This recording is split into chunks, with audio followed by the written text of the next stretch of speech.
તો હું કેશોદિયા સાહેબ બે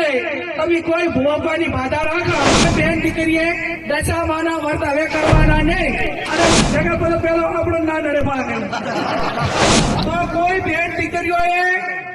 એ વેળાના દિવસે ચાલતું દાવાનું તમારે એકલા બૈરા છોકરાને પગપાળા લાંબા રાહે કોઈ મેળવાના નહીં। નમસ્કાર દર્શક મિત્રો, હું છું પત્રકાર જયંતિ ઠાકોર। પહેલા તો ચેનલ પર નવા હોય તો લાઈક શેર અને સબસ્ક્રાઈબ કરી નાખજો મિત્રો। થોડાક સમયને અગાઉ લગભગ 7 તારીખને રવિવારના દિવસે જે ઠાકોર સમાજનું એક બંધારણ માટે મિટિંગ મળી હતી થરાદ ખાતે, ત્યારે રાજકીય આગેવાનો ઠાકોર સમાજના ઉપસ્થિત હતા। તે સમયે એક જ્ઞાનીબેને ચોંકાવનારું નિવેદન આપ્યું હતું। એમને ઠાકોર સમાજની બહેનોને કહ્યું હતું કે તમે દશામાના વ્રત ના કરશો અને ખોટા અંધશ્રદ્ધામાં ના રહેશો, અને યુવાનોને અને લોકોને પણ એવું જાહેર સ્ટેજ ઉપરથી જણાવ્યું હતું કે અંધશ્રદ્ધામાં ના પડશો, ખોટી રીતે કોઈ ભૂવામાં ના પડશો, એવી રીતે ના માનો, પોતાના જે કર્મ કરેલા હોય એ જ અંતકાલે ભોગવવા પડે છે। અને બહેનોનો ખોટી રીતે કોઈ જે દશામાના વ્રત લેતા હોય એમને ના પાડે કે દશામાના વ્રત ના લેશો, અને જો દશામાં નડતા હોય તો કે મારી ગાડીની અંદર બેસી જાય અને હું દશામાને લઈને ફરવા માટે તૈયાર છું। ત્યારે સ્ટેજ ઉપર રાજકીય આગેવાનો જેવા કે રાજ્ય કક્ષાના મંત્રી માન્ય સરોજી ઠાકોર ભાજપ તરફથી તેઓ પણ ઉપસ્થિત હતા, અને દિયોદરના ધારાસભ્ય માનનીય કેશવજી ચૌહાણ પણ ઉપસ્થિત હતા। ત્યારે ક્યાંક ને ક્યાંક લોકોમાં ધાર્મિક દ્રષ્ટિએ એક નારાજગી જોવા મળી રહી છે, તો ક્યાંક ધાર્મિક રીતે બેનને સપોર્ટ પણ મળી રહ્યો છે। ત્યારે આવો જોઈએ આ અમારા અહેવાલમાં શું કહ્યું સાંસદ જ્ઞાનીબેન ઠાકોરે। દશામાના જે વર્તો કરીને ઘરેની દશા બેહાડવાની પ્રથા છે એ કોઈ પણ બેન દીકરીએ દશામાના વર્ત હવે કરવાના નહીં, અને જેને દશામાં નડે એ બધા માને મારે એ મેલ દીધો, હું એકલી ગાડી ફેરું છું, દશામાં મારા ભેગા ગાડી ભરશે, અને નડે તો મને નડે, તમને કોઈ નડશે નહીં, બરોબર ને? પછી આ ભુવાનું ને એનું રહ્યું ને એ કટુર મારું છે, પણ મહેરબાની કરીને કોઈ ભુવામાં ફસાતા નહીં। તમારું જે કર્મ છે એનું અગત્યનું છે, જેવું કર્મ કરશો એવું ભોગવશો, અને એવા તમને બ્રહ્મ ઘાલશે કે તમને આર્થિક બરબાદ કરશે, સામાજિક બરબાદ કરશે, કુટુંબમાં બરબાદી લાવશે,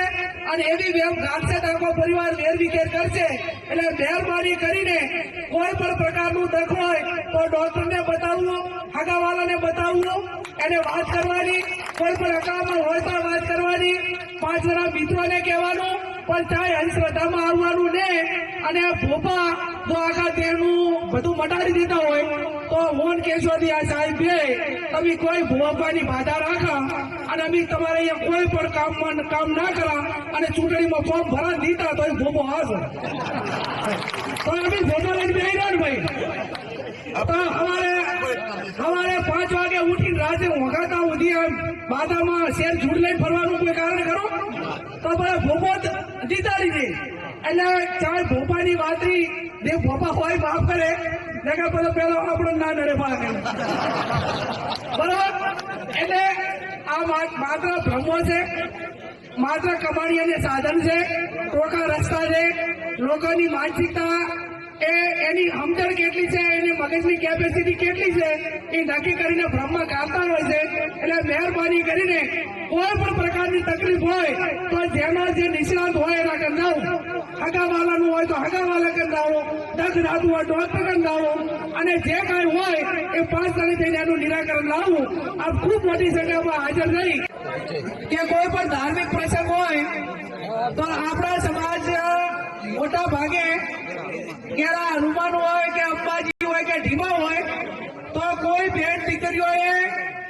એ વેળાના દિવસે ચાલતું દાવાનું તમારે દર્શન કરવાના હોય તો ગાડી લઈને બીજા દિવસે ગયા આવવાનું, અથવા આગળના દોડે જવાનું, અથવા તો ઘરના પરિવારના સભ્યો સાથે જવાનું। એકલા બૈરા છોકરાને પગપાળા લાંબા રાહે કોઈ મેળવાના નહીં રહી, અને સમાજ વ્યવસ્થા હચવાય। આપણે કોઈની દીકરી સામે કોઈને લાવી ના જોઈએ, અને આપણી દીકરી લાય તો એને લાવે પાર મેળવો પડે, એમાં જે સામાજિક દબાણ જે કરવું પડે બરોબર ને? હા, એ આપણે બીજાની આબરૂ જાય એવું આપણે ના કરવું જોઈએ, પણ આપણી આબરૂ પર મોટા આજે એક થઈ તમે આ બાબતમાં હું એટલું કહું અત્યારે આ બધા છે કે એક સામાન્ય વાદીમાંથી કોઈ છોકરી લઈ જાય ને તો આખો સમાજ ભેગો થઈ જાય અને તમારા સમાજ અને આપણા સમાજ એટલે આપણા સમાજમાંથી ગમે એટલી દીકરીઓ બીજો સમાજ લઈ જાય ને તો એના માટે સમાજ આક્રમક નથી અને એટલા માટે ક્યાંક ને ક્યાંક મોટી તકલીફો ઊભી થાય છે એટલે આપણે કોઈને આપણું ઉપર કે કોઈની દીકરી લાવવી નહીં અને આપણી દીકરી કોઈ લઈ જાય તો આકાશ પાતાળ કરીને જે કરવું પડે એને લાય પાર મેળવું